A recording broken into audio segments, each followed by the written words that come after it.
Ito naman yung mga for sampling natin na alimango, no? So, alamin natin kung kumusta yung presyo. So, mga 500 grams na lalaki. Yung basket, dito natin sila ilalagay.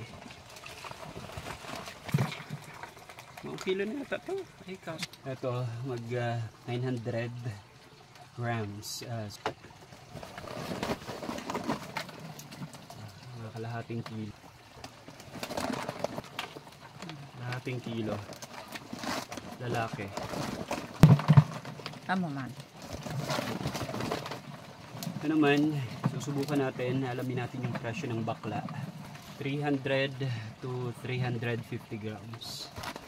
Ito, 5 pulahan. Lalaki. Ayan. Siyempre, yung dambuhala.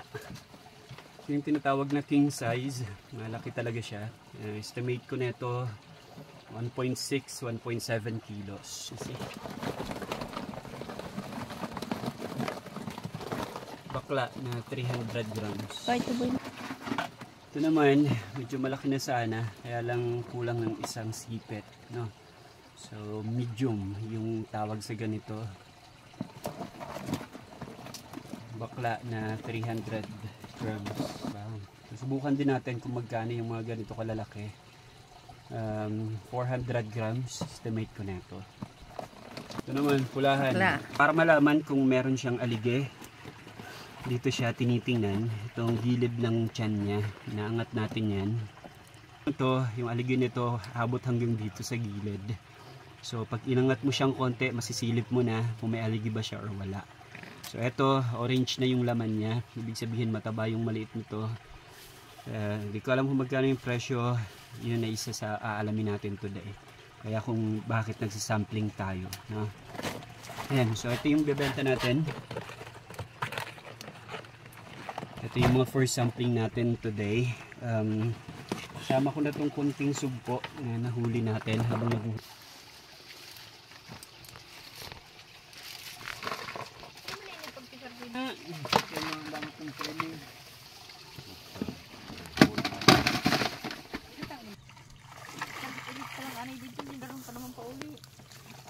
So, ito yung mga kasama sa nauhuli ni Papa pag nanguhuli siya ng alimango gamit yung bubo, na.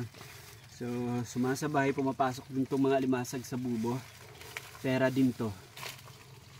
Sabay natin itong ibebenta sa sugpo.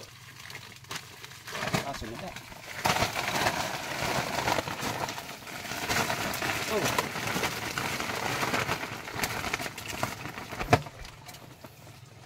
Okay, so ito yung mga bibit-bitin natin today. Meron tayong alimango, alimasag, saka yung sugpo.